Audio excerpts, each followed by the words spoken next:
Do, mi, do.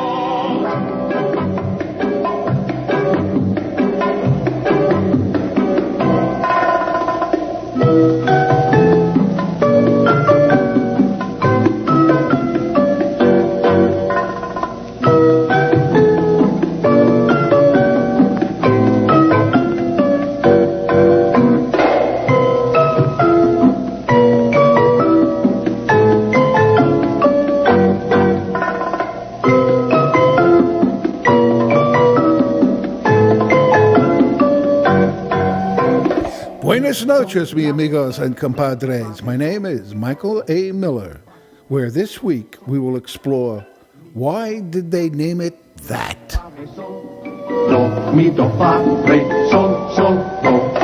Do, mi, fa, si, re, si, mi. La, do, la, fa, re. A few years ago, I was watching television and someone casually inquired during a commercial, why did they name it Chevrolet? I was told that Chevrolet was the name of a famous French automobile racing driver, Louis Chevrolet, and that the car was named after him. A discussion of the origin of other familiar brand names will follow.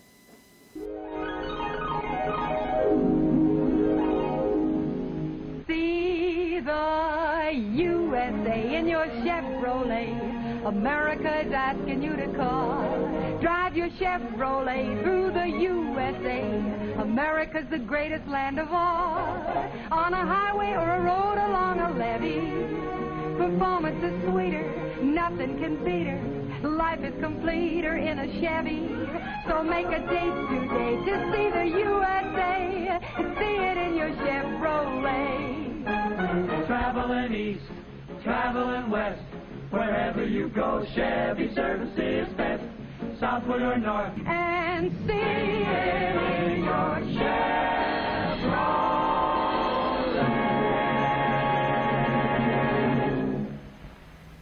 The potato chip, the all-American vegetable, was first introduced at a Smart Spar spot at Saratoga Springs, New York. The year 1853. The place was the Swank Moon Lake Lodge.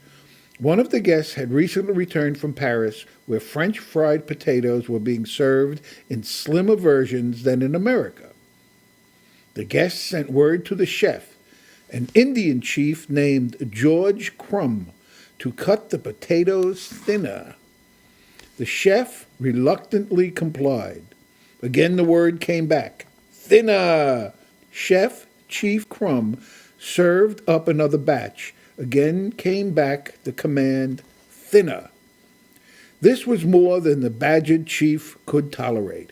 He sharpened a knife to a razor-like edge, seized a potato, and sliced it into paper-thin slices. Then another and another. He plunged the slices into a kettle of boiling fat, quickly dipped them out, frenziedly sprinkled salt on them, and marched stoically, a bit triumphantly, into the dining room where, with a flourish, he set the curled and browned potato slices before the startled guest. The new potato dish was an immediate and sensational success. Moon Lodge capitalized on the Indian chief's creation and featured it on their menu as Saratoga chips.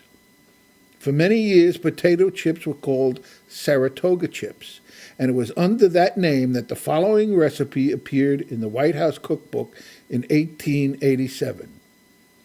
Peel good-sized potatoes and slice them as evenly as possible. Drop them into ice water.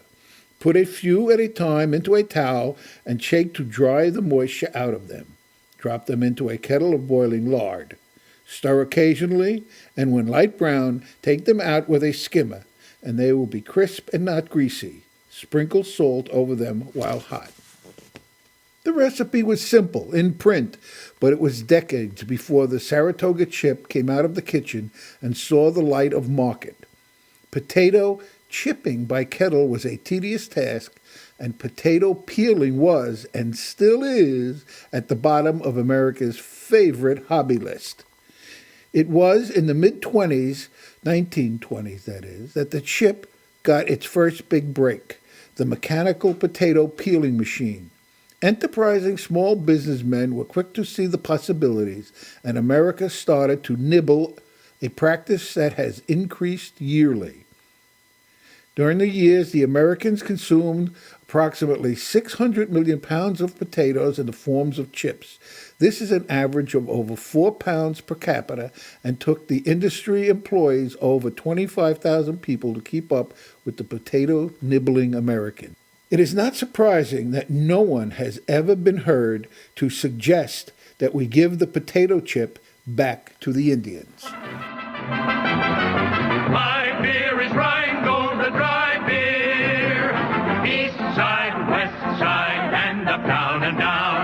Rheingold extra dry beer is the beer of great renown. Friendly, freshening Rheingold, always happily dry. The clean, clear taste you want in beer is in Rheingold extra dry. From Lexington to Madison and on both sides of Park, they ask for Rheingold extra dry before and after dark. From Coney to Connecticut on Flatbush Avenue. From Jersey scenes way out to Queens, they sing as millions do. My beer is Rheingold, the dry beer.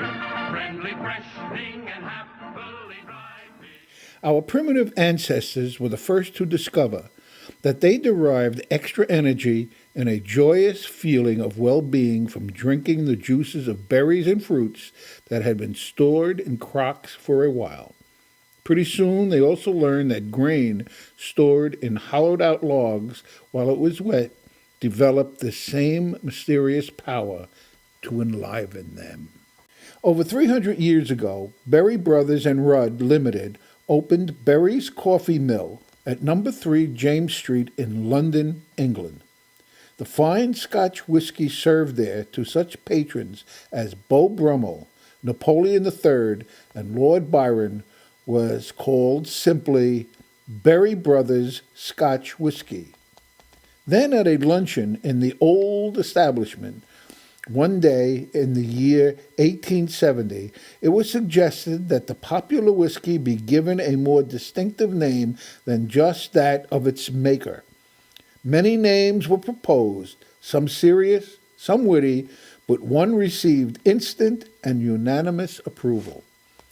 One of the guests had that day won heavily on the outcome of the race among clipper ships to reach London with the season's first cargo of tea. This race was the Kentucky Derby of the shipping world, and the round-the-globe journey inspired wagers amounting to thousands of pounds. The Cutty Sark was the name of the ship that came in first that season, and the elated winner suggested the whiskey at Berry's Coffee Mill be named in honor of the celebrated clipper ship.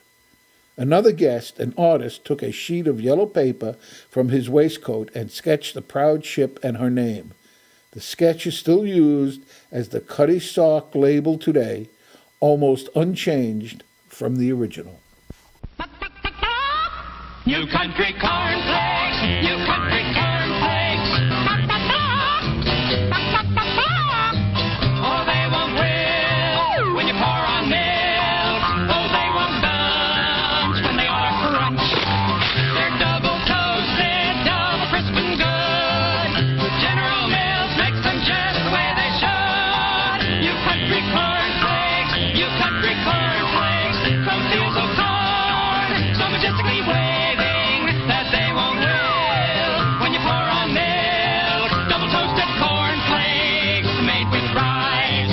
So buy our cornflakes, you country cornflakes, you country cornflakes. Please buy our cornflakes, you country cornflakes, you country cornflakes, you country cornflakes. They're made from corn.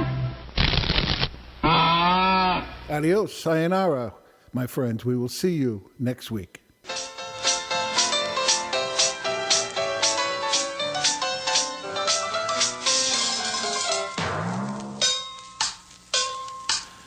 The Michael Miller Hour is produced and edited by Brian Scott Miller and is a Los Banos production.